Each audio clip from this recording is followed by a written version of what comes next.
Good evening and welcome to TalkSports, our regular weekly sports program where we talk with the movers and shakers of sports, the sportsmen, sportswomen, sports administrators, anyone who involved in sports. Well, this week we have two special guests, and I say special in the sense that they are special. I know they are smiling in the background. Yes, two special guests with us. They, in their own rights, representing the North, representing the South, and they will bring various perspectives in terms of sports. Lots to discuss within the next hour regarding sports and particularly sports with a direct influence with the Caribbean, we should say. So whether it's track and field, whether it's football, whether it's cricket, whatever it is, whether it's the Olympic Games, these guys are very versed in that and they will discuss it. Let me introduce my guest to the program, no other than, should I say honorable? Yeah, Terry Finisterre from St. Lucia and Anthony Foster out of Jamaica. Good evening to you, gentlemen. Good evening, Sire. Good to see you both. Good evening. Right. So definitely these guys have a wealth of experience, very knowledgeable on sports and sports in the Caribbean. Foster himself has been covering Olympic Games, World Championships, CARIFTA Games, Terry covering CARIFTA Games and a number of other sporting events, including, I think he maybe a former volleyball player or something. I know you used to dabble in volleyball, but we'll hear a lot about that during the course of the hour. But welcome again, gentlemen. And, important enough, and I want, either one to start off. We can look at probably whether you can give us a little summary of what's happening in the island. In the case of you, Terry St. Lucia, Jamaica, Foster, and we start with Terry first. The COVID-19 pandemic has really devastated, to an extent, sports for probably about a year and a half. And, to some extent, it's on the rebound, okay? Albeit with a number of restrictions, especially spectatorless sports, as we'll say. But how much has it really affected your respective islands? Starting with you, Terry. Well, it's affected us in a big way. We've had to curtail sporting activity to a substantial extent over the last year and a half. Just now getting back into participatory sport, into participatory competitive sport. We did have some cricket last year, the T10, but a number of restrictions being placed on sport. We've only had 2 official track meets over the last year and a half. So that alone tells you the story of where we are. So we've begun to climb out of the hole. We now, of course, have Test cricket starting this week in St. Lucia at the Boseju, just Darren Sammy Cricket Ground, just next door to me. We have had another T10, so we had a more recent T10 tournament, but still a number of restrictions and still not a great deal happening. And I can tell you as an athletics coach as well, that the level of participation, the level of enthusiasm amongst young people, the appetite for parents to be able to send their kids out to get into training and to get ready for what really is an uncertain future or an uncertain competitive landscape is not really there. So you're not getting the sort of volume and the sort of application that you would have been getting in the prior years. Mm-hmm. And Foster, over in Jamaica, not short of probably track and field, though, we had a lot of ups and downs and, including whether the boys and girls champs, for example, would be on, whether it would be off. There was, talk about it being called off, whatever. Eventually took place. But apart from that, it appears that track and field had its own way, you could say. In Jamaica, there was no stopping for track and field in Jamaica. Well, yes, as you mentioned, we, just like Terry had said, regarding St. Lucia, um, we didn't have our first track and field meet.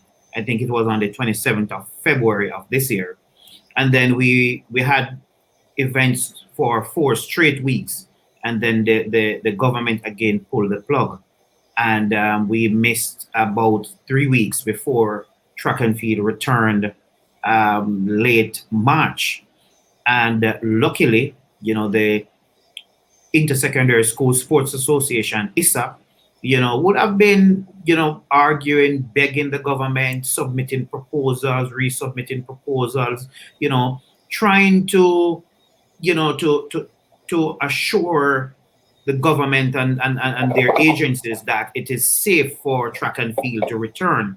Because, when we had the return of track and field in February, what we had, was a different kind of development meet where we had sometimes 8, 7 track and field meets across the island, because none of these meets would be allowed to host more than a certain number of athletes. I would have recalled in some cases, meets weren't allowed to have more than 100 persons in attendance, be it the athletes, the official, the coaches, etc.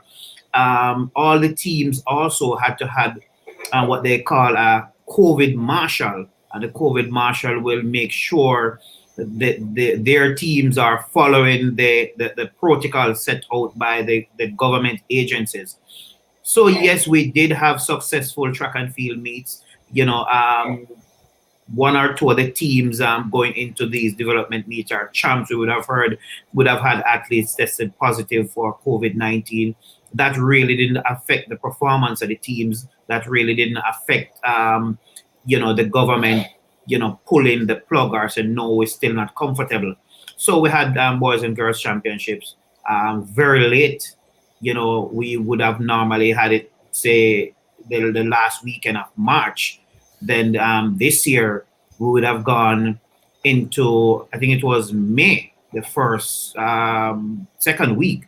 So, yes, football is also getting ready to return with the National Premier League. That was also another long drawn out consideration, as if when will we give football the go ahead. As you remember, the one of the Jamaican youth team would have had players in camp, and a number of the players would have tested positive. That really affected and caused some problems, between, the Ministry of Sports and the Jamaica Football Federation as to was this camp, was it really sanctioned? Who would have given them the go ahead to have such a camp, and that number of players within the camp? So football is, just about getting ready to return.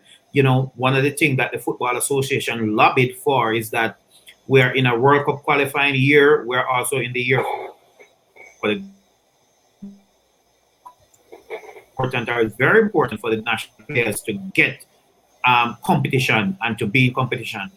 I've also seen where a few small swimming meets would have taken place at the national stadium, but there are other sports that maybe out there waiting.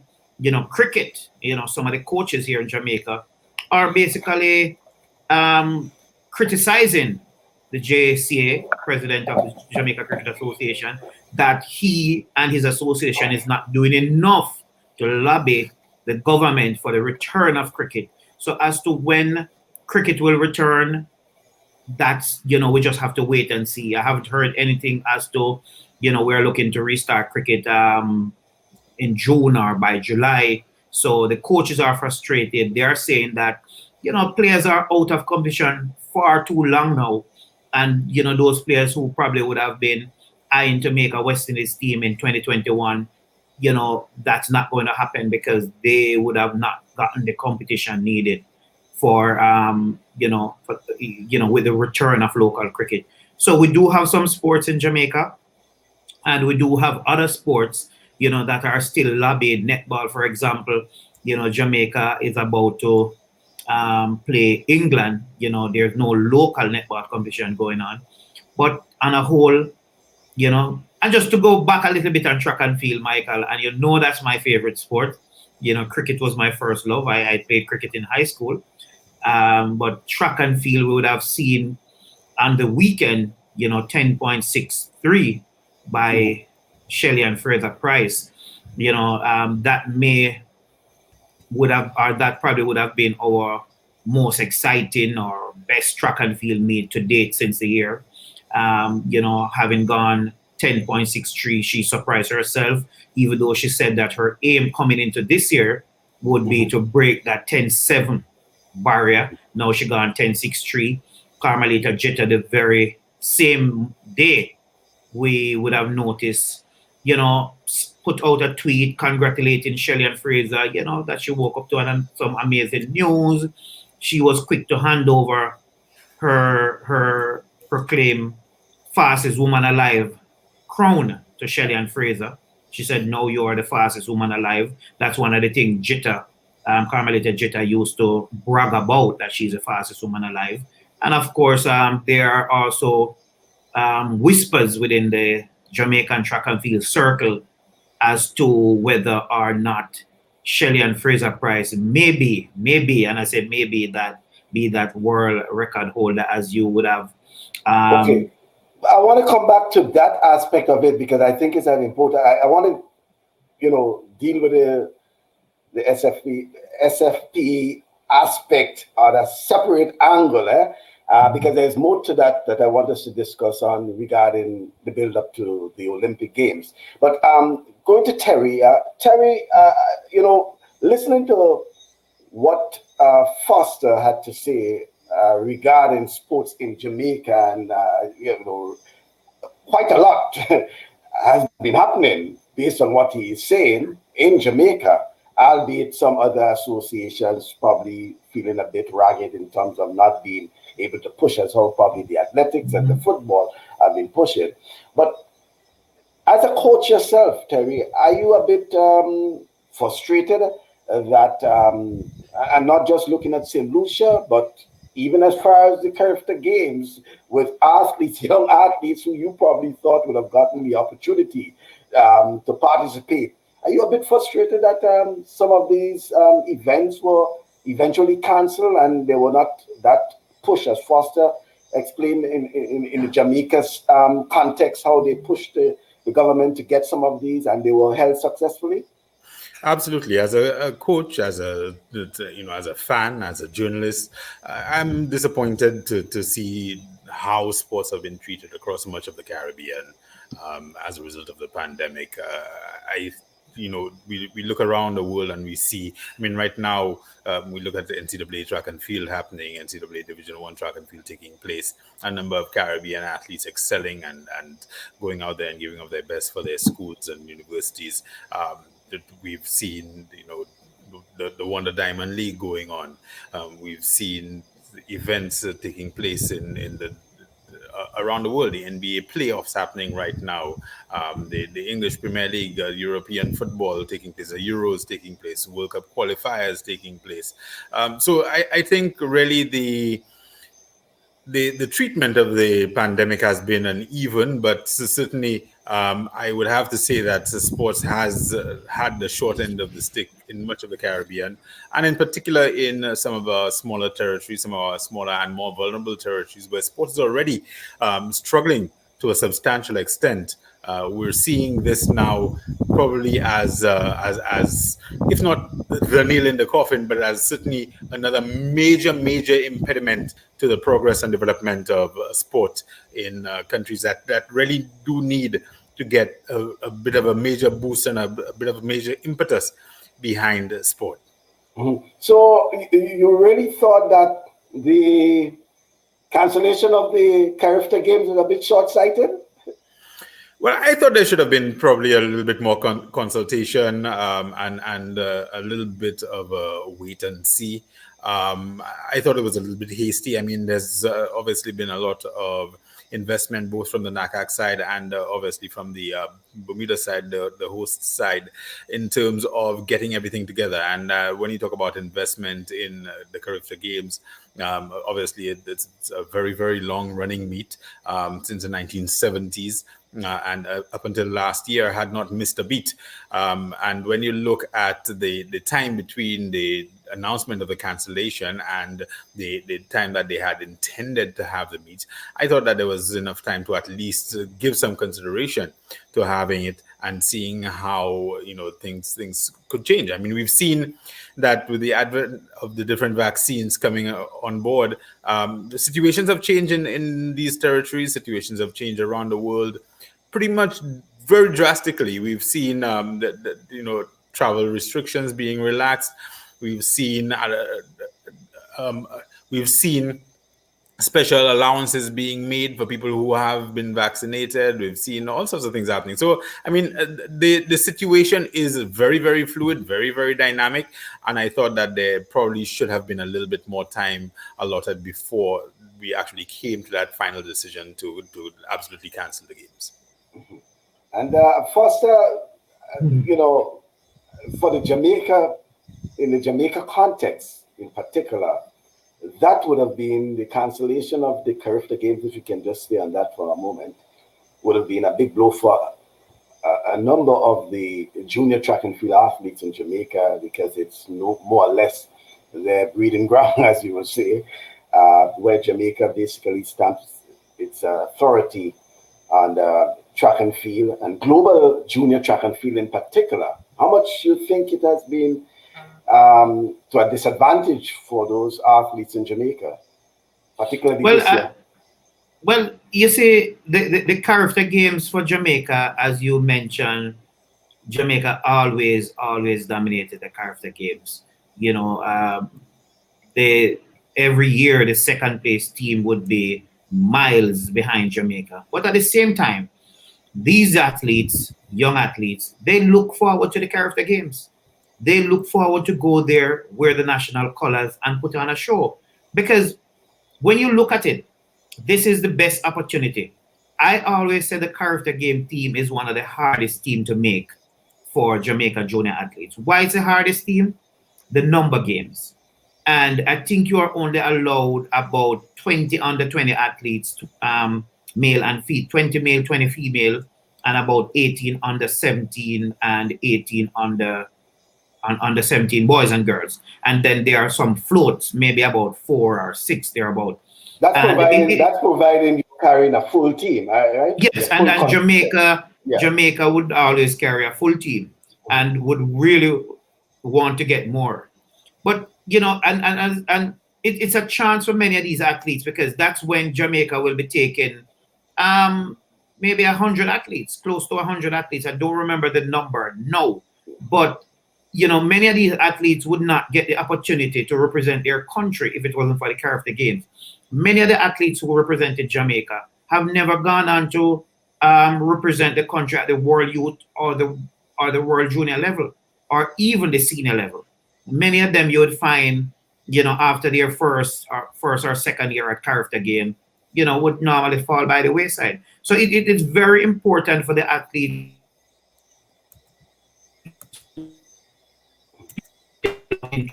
who are chance to represent their country, and give that chance at the CARIFTA Games level. It's very important. But just to touch a little bit on the cancellation, as Terry said, it's very disappointed, and maybe the organizers could wait a little bit longer, maybe another 2 weeks or 3 weeks. I think the decision was made somewhere, Terry, if you can help me here, maybe sometime about May, that we heard of the cancellation for a games that was rescheduled to July. So yes, maybe they could have waited. Listening to the president of NACAC and listening to the president and the chairperson of the organizing committee for Bermuda 2021 CARIFTA Games, you kind of understand what both persons are saying. And of course, from the organizer's standpoint, why rush to call off the games when you could have, say, waited maybe about another 2-3 weeks? When you listen to the president of NACAC, Bahamian Mike Sands, he's saying because the government of Bermuda had said that any athletes, I think it's athletes are who are under 17, or those athletes would have to be vaccinated. And Terry, what was it? The athletes who are under 17? It was that the stipulation from from the Bermuda government at the time of the cancellation, which was 11th May, was that once you are traveling to Bermuda, you must be vaccinated. And most of the available vaccines around the Caribbean are applicable or are usable, are tested and usable only for individuals who are 18 years and older. And that would affect not only the under 17, the entire quantum of the under 17. As you say, you're allowed up to 34 under 17 athletes in total. So that would affect all of the under 17. That would still affect a number of the under 20s who might be turning 18 in the year of competition. So you're talking about basically shutting out a substantial portion of the eligible athletes for CARIFTA, and you would be then asking them to quarantine when 14 days. Really not something that's feasible. You know, I mean, 2 weeks. And 2 weeks. Yes, that's just not something that's feasible. But again, that was a month ago, and I haven't studied the situation in Bermuda since. But this thing is entirely fluid. I mean, the first bus. I mean, this is changing every day. I think this could have been held off a little bit. I mean, the decision is a decision, and we turn our attention obviously now to 2022. But I thought that that it was a little bit hasty. And again, I mean, like Force quite rightly says, Jamaica, the Jamaican athletes by and large are not going to be unduly affected to a substantial extent by the cancellation of CARIFTA. I mean, Jamaica has other avenues. They have a fine domestic competition structure. So the athletes who are in Jamaica, you're saying, Ross? And as you mentioned, a good domestic competition, Terry, we would have seen this year where a lot of Caribbean athletes would have been a part of this Jamaica. High school track and field program or system. We'd have seen athletes from St. Lucia, from Grenada, Trinidad and Tobago, St. Vincent and the Grenadines, Cayman Islands. So boys and girls championships in Jamaica now is maybe getting similar to the competition we would have had at CARIFTA Games. For example, the St. Vincent and the Grenadines flag was on parade at the National Stadium when Jamaica College won that I think it was the medley, the sprint medley, because the anchor leg runner was from St. Vincent and the Grenadines. Is that male? That's a male. I think it's Roban from I think he won CARIFTA a couple of years ago in the 800.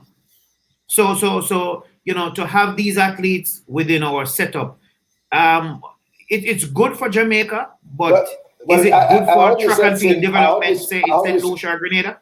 I heard you said St. Vincent. Remember, we had a couple of Grenadians. In fact, we had 2 Grenadians who won gold medals at the boys and girls champs. We had a girl and we had a guy who won gold medals. The high jumper.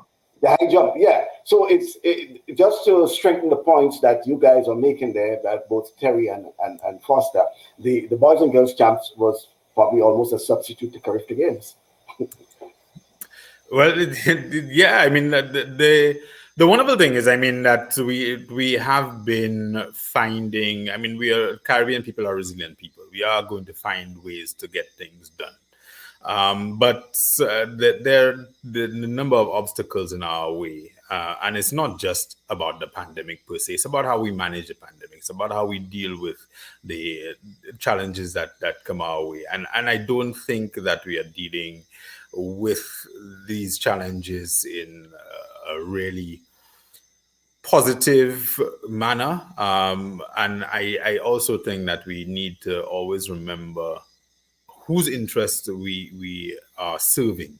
And when we're talking about young athletes, we're looking at these kids who are the future.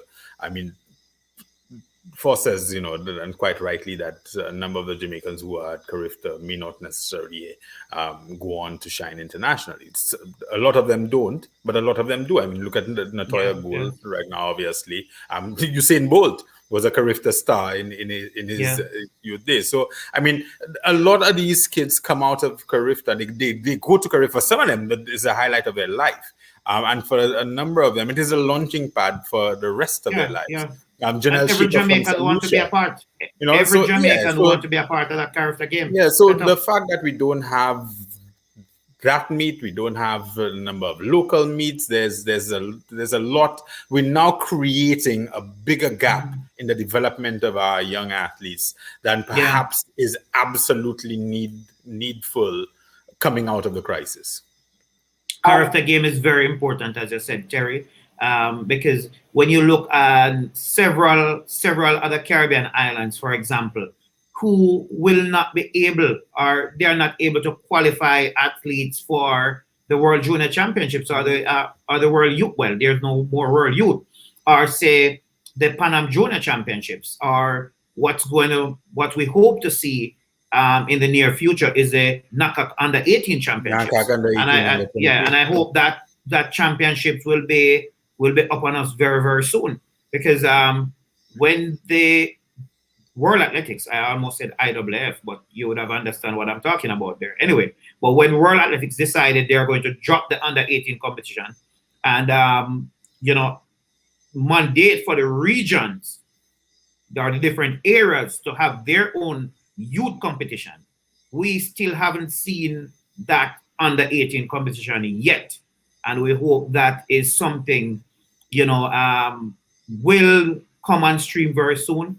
And I also hope it will have basically a different spin, where even if you are to have qualifying and high qualifying standards, that it will even allow Caribbean islands, say Anguilla or Montserrat, who may not have junior athletes, say running 23.2 or running 11.4, but they will also get a chance maybe to send a couple of the best athletes they have within their setup, just to get this competition with other international teams like the USA, the Canada. Those are the teams, some of the teams that they will not compete against at CARIFTA Games. And it may also be an opportunity for them to travel outside of the Caribbean to compete. So whereas I will welcome standards for athletes, then there must be some room where countries can allow to take athletes to these competitions, even if they don't reach those qualifying standards. Well, and in all that you guys are saying there, and it's a nice segue for the next issue I want to deal with in terms of the higher level, which is the Tokyo Olympic Games. How much you think of all that we have been speaking there in terms of the challenges our athletes have faced, albeit some of them or most of them are based, North America, in terms of real participation at the Tokyo Olympic Games, and what are the expectations for Caribbean medalists? I know normally we, at this time for the Olympic Games, countries may already, shortlisted some of the medals they possibly could win, at the Olympic Games. Where are we at now? With probably a few weeks to go before when I say weeks, for the Olympic Games, in terms of how the Caribbean is standing in terms of medal hauls for Tokyo it should be 2021. Terry? They say 2020 plus one. Yes, 2020 plus one. Yeah, that's the correct one. Well, Jamaica has, you asked Anthony to hold that thought on that 10.63. So I think it's a good time to bring it back up. That 10.63 last weekend certainly put the world on notice. As far as Mrs. Fraser Price's intentions for Tokyo. and it really is one of the more impressive marks that we've seen for the year. One of the other individuals that I'm looking out for very closely and looking forward to seeing what she does this weekend, in fact, is Tara Gittens from Trinidad and Tobago, competing at the NCAA Championships this weekend, and one of the most impressive combined events athletes that we've seen coming out of the Caribbean and in fact in the NCAAs of all time. So those two are two that I'm looking at very, very closely. There are a number of others. Shawnee Miller-Weibo, obviously, is somebody that we have very high expectations of, who's having an excellent season thus far. We'd have to put, I think, Omar McLeod in the mix. I believe he's competing this week as well. So certainly another one that we'll be looking out for to see what he can pull out of the hat. And, obviously from Grenada, we will absolutely be looking to see what sort of form Kirani James will be in one of, I think, over the last 5 or 6 years, certainly it has become one of the marquee events of world athletics. So those for me are probably amongst the foremost athletes that we will be keeping our eyes on for Tokyo 2020, certainly in athletics. There are a number of others that we will be watching in the swimming and so on. But those for me are probably the foremost athletes that we will be looking out for. And of course, also Fast Elaine is another one that I'll be watching very, very closely to see what kind of form she's in for the rest of the season leading up to Tokyo. Foster, you in partial agreement or full agreement? I'm of course in full agreement with Terry. There may be a couple other athletes who I'm also looking forward to, to taking home medals. I don't remember if Terry had mentioned the not the defending, but the reigning world 400-meter champion from the Bahamas, Stephen Gardner. I think I saw him on the weekend running 45.03. He looked very, very, very good. He had a season best of 44.7. I think he can again break into that top 3 this year. Of course, the man to beat again. He was the man to beat last year. He didn't make the final. Norman from the US. Also, we're seeing the best of Fred Curley. Fred Curley, 100, 200, 400, he's doing well. So it's not going to be easy. I don't think Bahamians should look on it to say, because Stephen Gardner is the reigning world champion, he's definitely going to take a medal. But he should get into the medal in Tokyo. Well, I don't have to say anything or say much about, one of the queens now of the Caribbean, Shanae Miller, queen of the Bahamas. And as I said, I just don't have to say much about her. Whether she's going to run the 200 or the 400, you're thinking about gold. Just going to run the 200 this year. Yes, there's going to be competition in that 200 with a fit Elaine Thompson, Hira, and also the world champion out of Great Britain. There's going to be some competition there in the 200. But Shanae Miller would have shown us that, she's determined, she's aggressive, she knows how to win. We saw what happened in Rio 2016, down to the line, and she pulled it off.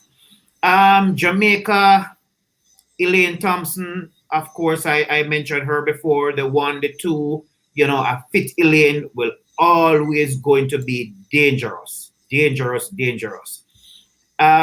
queen, Shelly-Ann Fraser-Pryce, what can I say? She's a sprint queen. She has done it over and over and over again. I think she's about 35 now, and 10.63. The second fastest woman of all time.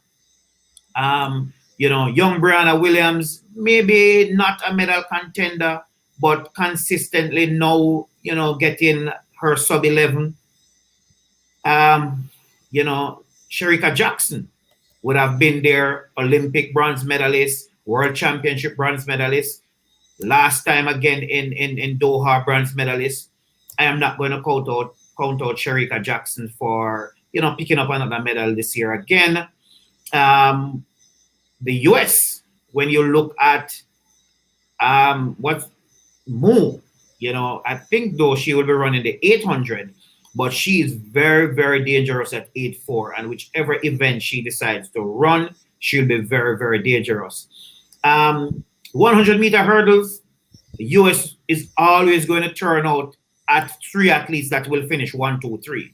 If it's going to happen in Tokyo, I'm not sure, because we have seen it this year. The Puerto Rican girl, she has been running some very, very fast times. 12.4. So it's not going to be easy for the US to, go into another Olympics and walk away with 1, 2, 3 again like they did in Rio. As for Jamaica, we have persons knocking on the door. We had a medalist from last year in Danielle Williams, 2015 world champion. I don't think she is in medal form now, but maybe her coach is working on something different. Say, hey, I'm not going to try to get you to run these fast times now. So maybe we just can't count out Danielle Williams. Jamaican men. We would have seen now NCAA is going on. There's no Jamaican men in the 100. There's no Jamaican men in the 200.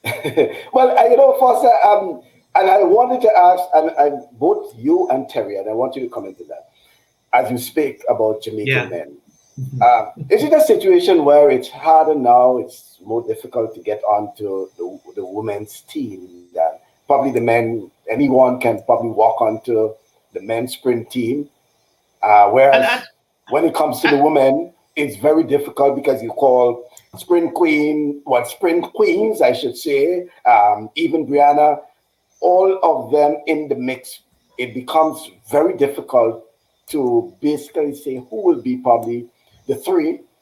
You never know what could happen during the trials. Who will be the 3 women probably moving on to Tokyo? But probably for the men, anyone could show up on the day and probably walk onto the men's team. So I'm glad you mentioned the men, and I want you to comment on that. Well, you see, that is the thing, Michael, because you and Blake ran 2 weeks ago. I think it was last weekend in Florida. Last weekend in Florida at the New Life Invitational. Yeah, that's a new meet there for Nakak. He ran a sub 10, but it was slightly winning. He chose not to run the final. Maybe it's good for him. We're not sure. We just have to understand or try to understand and respect the decision. Maybe it was just go out there, run a very fast, hard first round. We're not going to allow you to run the final. He probably felt he would have gotten the results he wanted. So fine, pull out of the final. It was winning. So where is the no? I beat Johan Blake. So we don't have any sprinter now that we can say is consistently going to run you sub 10. And we Brummel just ran 9.77.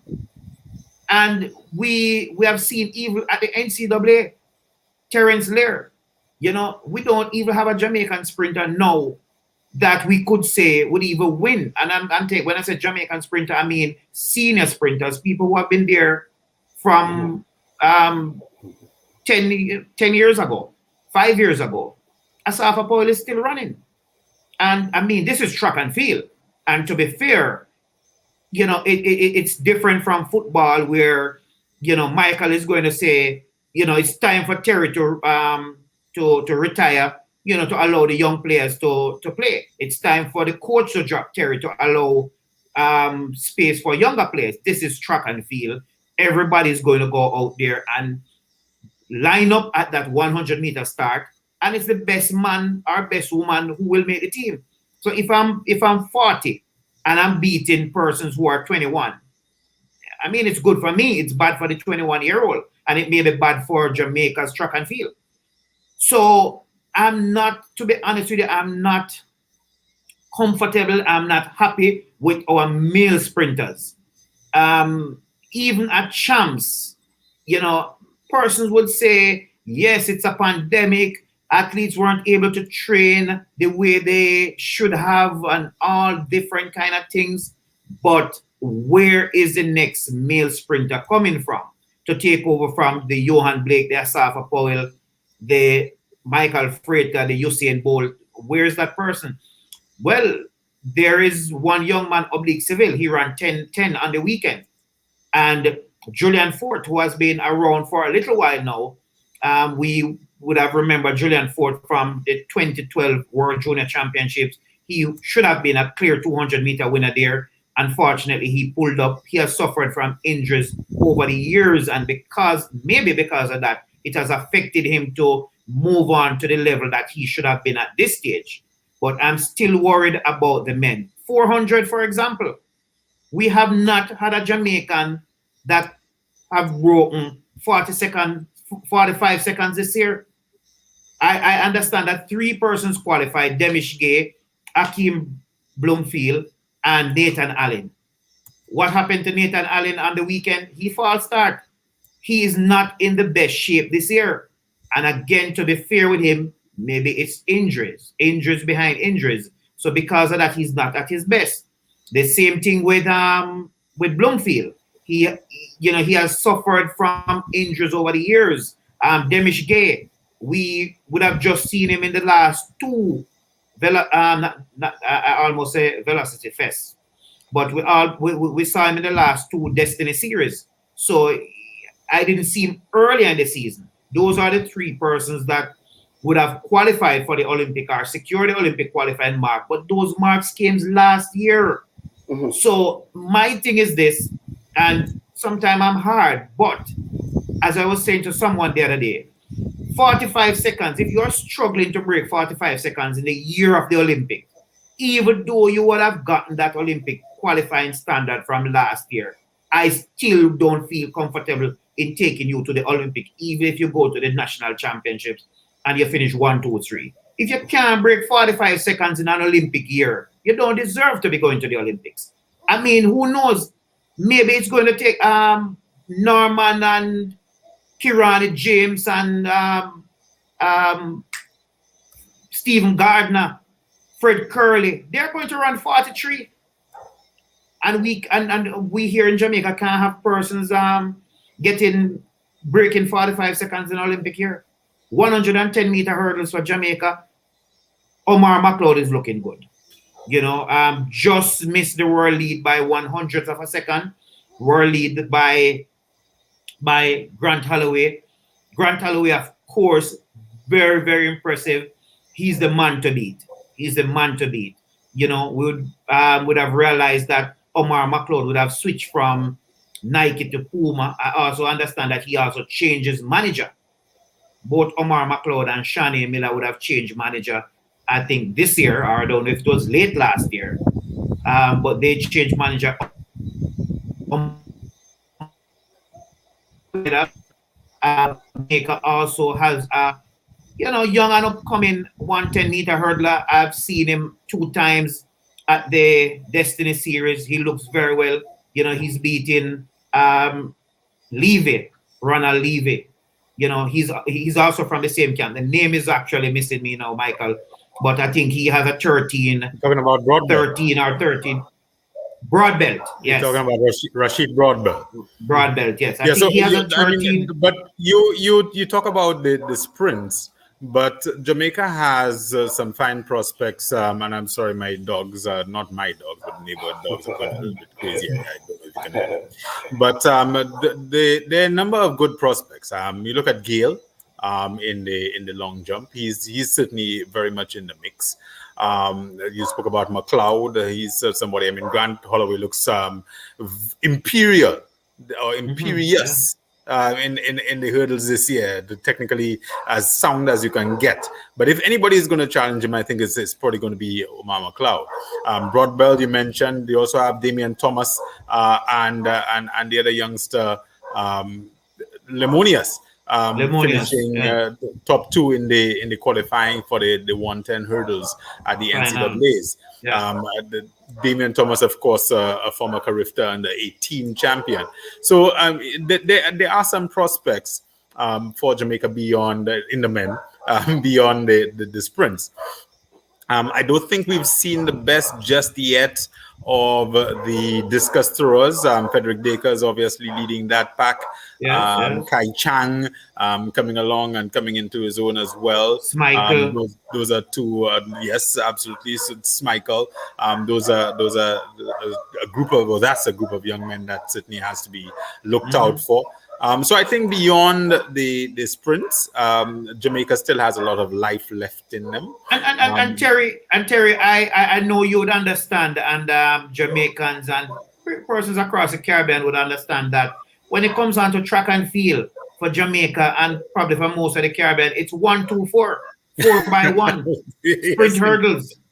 At Champs, for example, Terry, when Champs reaches to a particular stage, I think after the sprint medley, I think they would normally have the 5,000, and many persons will take that time as their bathroom break. As a bathroom break, unfortunately. Yes. So I got a call from someone, a friend of mine, Jean Sutherland.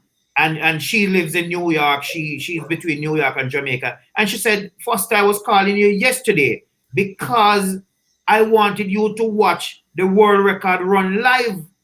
I had the opportunity to watch it on YouTube when I went on the Ethiopian national championship. It was live, and I was able to witness the world record run. So she was excited about that. And maybe you and I, Terry, would have sit around our computer and watch, because we are track and field. But there are a lot of other persons, a lot of fans in Jamaica, across the Caribbean. All they're interested in is the 100, the 200, the sprint relays, the 400 or the 4x4. That's what excites them. But the 110 hurdle is a nice fast event. So of recent, I think there have been a little interest in the field events, albeit probably the jumps, the throws, depending on who participating. I know, for example, Grenada, we have the Anderson Peters, who's actually the world champion, the reigning world champion in the javelin.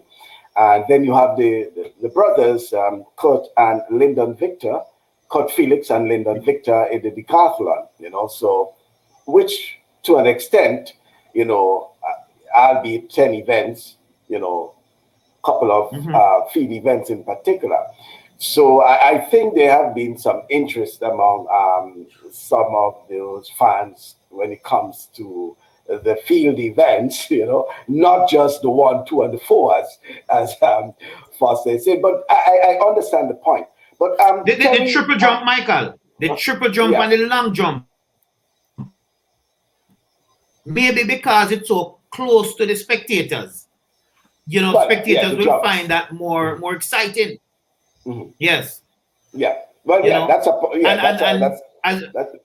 fair point. That's true, because it's and I think they have been trying to do that over the years in terms of ensuring that the jumps, the long jump, the triple jump, and to some extent some of the throws, because they can have it on the far side of the stadium if they want, but they try to get it as close as possible. I want Terry. I want to just move on to Terry just for him to speak on an issue, because we're running on time here. But Terry, it has to do with the OECS Sports Desk, and from someone in St. Lucia and who has been involved and knows a bit about the OECS Sports Desk, because OECS Sports Desk was actually based in St. Lucia. Are you really concerned or disappointed that there isn't a functional OECS Sports Desk, Terry?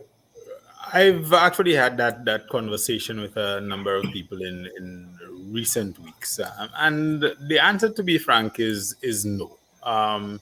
Because I think that the we have to find ways of cooperating. We have to find ways of working together. A number of the federations in the OECS have been working together. Some of them have not been doing so effectively, and unless if we are to revive or to reinstate an OECS Sports Desk, we really have to look at defining the mission of the OECS Sports Desk. We have to look at resourcing the OECS Sports Desk properly, and we have to look at how the sports desk collaborates directly with the ministries of sport in the various territories and directly with the federations at the domestic and the OECS level to achieve whatsoever we decide its mission is going to be. So I think there does have to be a conversation. We do have to have that conversation, but as the sports desk had operated, even I mean in the days of Res Pereira, celebrating his 50th year in cricket commentary. He's right now, of course, the test match between South Africa and the West Indies is his 50th year in test cricket commentary. Even during his time as OECS sports coordinator, I mean, what he achieved in his day was phenomenal. But I don't know that it was necessarily, and we've seen subsequently that it wasn't necessarily something that was sustainable, insofar as a number of the tournaments sort of falling by the wayside, some being taken over by the respective regional federations, some transforming themselves in different ways. So I think we really need to look at what we want the OECS Sports Desk to be and try to see how we can sit down, collaborate, and make that happen. Well, I know quite a bit have been talked about in terms of reviving the OECS Sports Desk over the years, and it's sort of disappointing, I should say, for many of the folks who are been looking forward to some level of competition among the OECS, and it's also begging for associations in the sub-region, Terry, that with the lack thereof, the sports desk, in terms of bouncing heads together and coming up with something. I know the OECS, NOCs, for example, they have, spoke about, there were discussions before about having some sort of, sporting activities within the sub-region that will probably negate, the demise of the OECS Sports Desk. But, all these things have been talked over the years, Yeah, and like I say, I mean that's the issue. I mean, there are too many parallel ideas about development, and people are pursuing their own ideas as to how to get things done. Windward Islands has their secondary school games. Simultaneously you have Sika having volleyball. You have CONCACAF having age group football.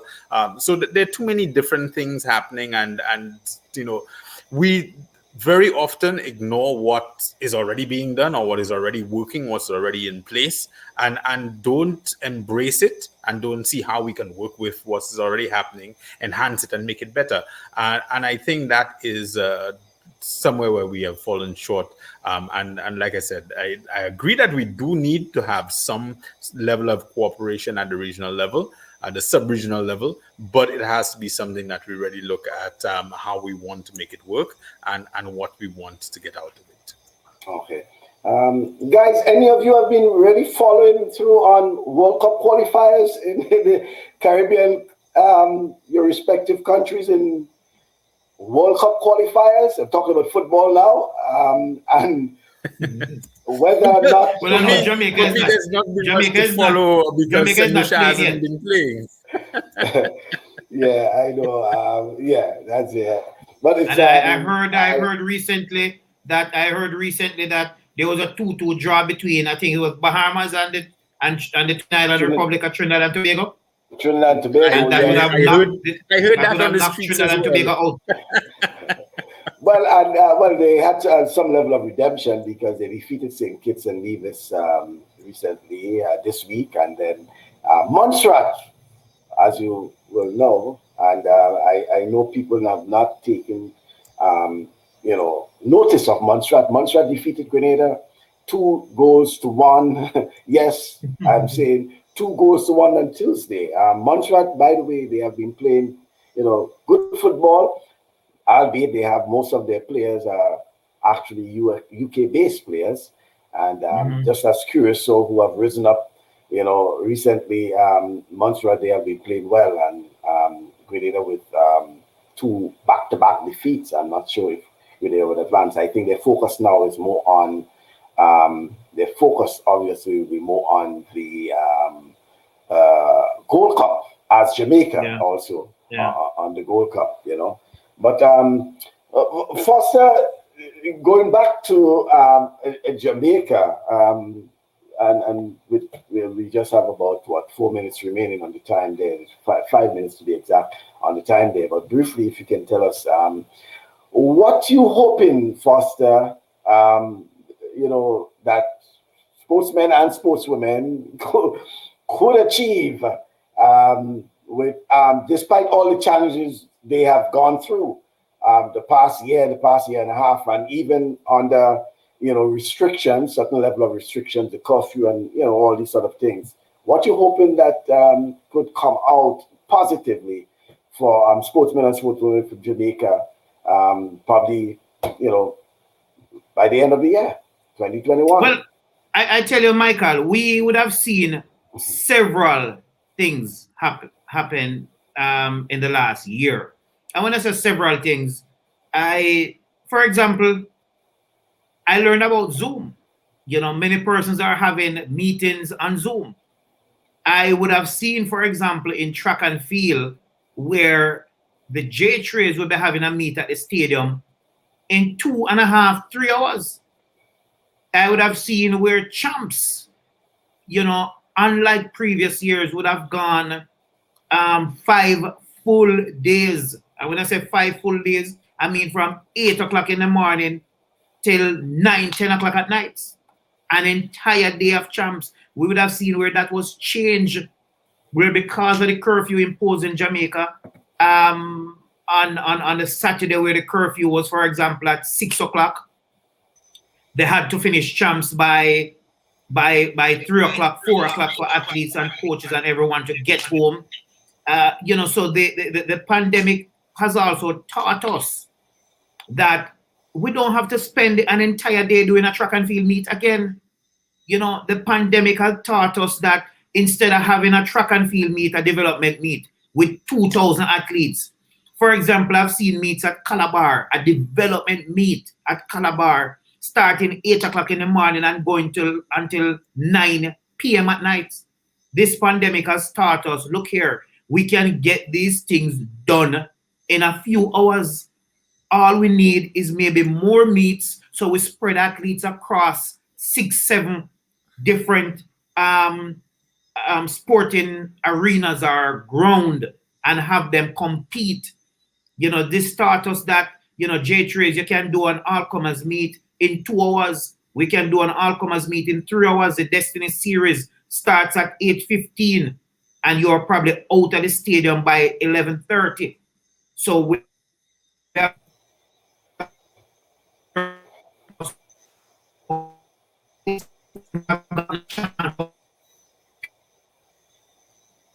they weren't seen as the big ones. I'm hoping that these athletes will, find some way to stay motivated, because champs this year, as you would have realized, would have only qualified, I think, 32 athletes for the sprints. That also had taught us that, hey, you don't have to be taking 2,600 athletes to the stadium for boys and girls championships. You can have a boys and girls championships with 1,300 athletes, you know. So those are some of the things I'm hoping that we'll learn from and we'll put into action, you know, even after the pandemic. Okay. Terry, so the question to you now, and that's our final final comments there, because we're running out of time. We ran out of time, I should say. It has to do with the best practices coming out of this pandemic. You know, what would you say would have been our greatest achievements, and I'm talking about in general in the Caribbean, being able to achieve coming out of the pandemic? Best practices, you know, things that might, going forward, we might have to do or think differently, you know, all these sort of things. The challenges that we would have overcome, you know. How do you see sports in the Caribbean for the future?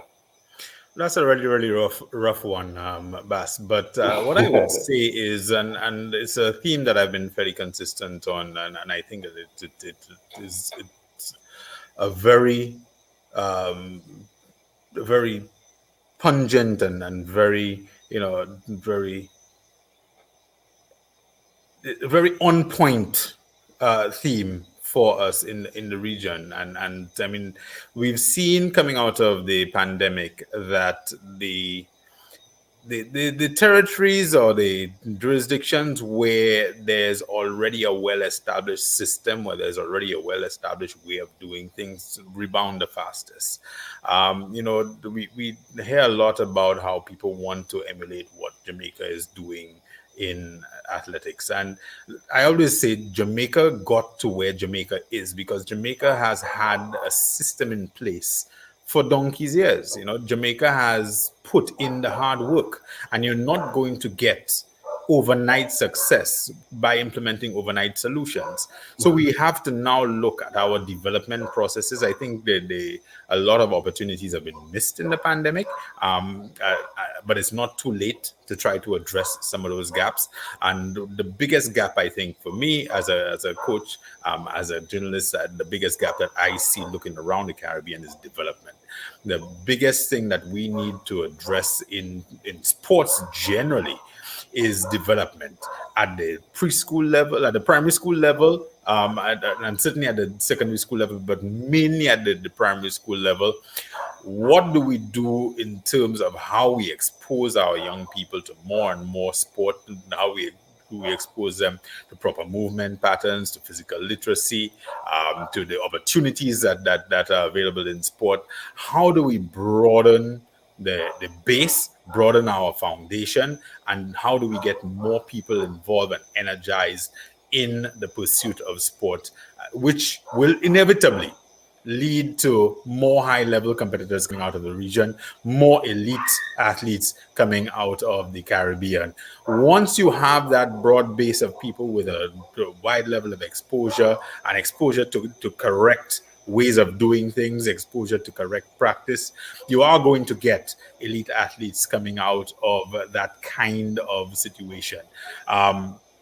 Administration obviously plays a major role, and that again is an area in which we need to pay a great deal of attention in terms of building capacity and in terms of really trying to create the edifices that are going to redound to the benefit of our athletes, old and young. You know, you talk about the fact that a lot of people in the region are only interested in one aspect of track and field. We need to change that. The administrators, the journalists, the coaches, we need to find ways of addressing that. We need to see to it that more people are interested in more things.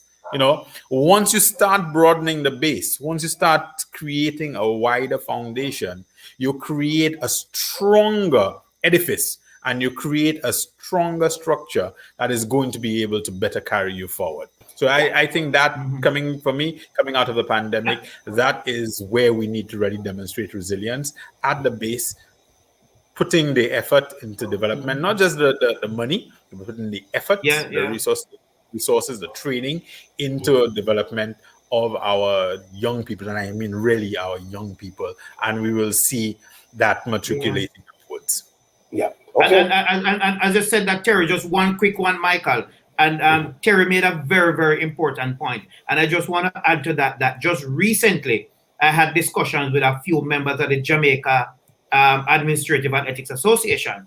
And what you find is that commentators on air commentating track and field would normally criticize starters. And they criticize the starters many times because they don't know the rules. And I said to these administrators, it's for the J-Trays to maybe put on some seminars and, teach, get commentators, get writers, get journalists, familiarize themselves with the rules. So you have a responsibility to promote the sports. And that part of it is to help the journalists or the commentators to understand the sports better. And once they understand the sports better, it will be better for you, the administrators at the J-Trays. So, that's just to back up on the point that you made, Terry. Absolutely. Yeah, well, it's a hope also that not just the J3As, but sporting associations in particular should try to get journalists, writers, and all those. And you know that, Michael, would have been to several world events. Would have been to several world events, and the IWF put on these seminars within the lunch break at these world championships and sometime Olympic Games. Yeah. So it's incumbent also on the national associations to get their constituents, familiarize themselves with. Yeah, it's not about planning meets. Yeah, and especially, some of those rules that are dynamic, they are updated. Like, for example, I know Terry volleyball and netball every probably 2 years, they have various, changes that they make, and whether it's beach volleyball or, indoor volleyball, all these sort of things, there are various rules. Yeah. Well, the crazy rule change to the horizontal field events for Diamond League. Yeah, all the last three. You need the last three count. Yeah. Yeah. I want to thank you guys. I really appreciate. Yes, we went over time, but I thought it was a very good discussion. I want to thank you for being part of our program this week, and I think coming out of this program, we have discussed quite a lot, albeit a lot of track and field, but I must give kudos to you guys because that's within your lap, track and field, But I think it was a good discussion, and I appreciate your presence on the program this evening, fans, and I know that your passion lies not just in track and field, though, but in sports and the development of sports, because as Foster claimed at the start that he was a cricketer, something we'll have to do some research on. Terry, you'll have to help me on that, though, Yeah, but thank you very much, folks, and we really look forward. I am hopeful, just as you guys, that we can have some good news for the Caribbean, folks of the Caribbean coming out, because I think the Tokyo Olympic Games is probably the big bash for 2021, and hopefully we have something to cheer about come the end of the Olympic Games in Tokyo this summer. Thank you very much, folks. I want to thank you for being part of our program. Folks, that's all for this week. Hopefully, we have a program on Saturday. You join us, usual time, 1 o'clock in the afternoon. I want to thank Terry Finisterre from St. Lucia, Anthony Foster from Jamaica. Thank you very much, and good night.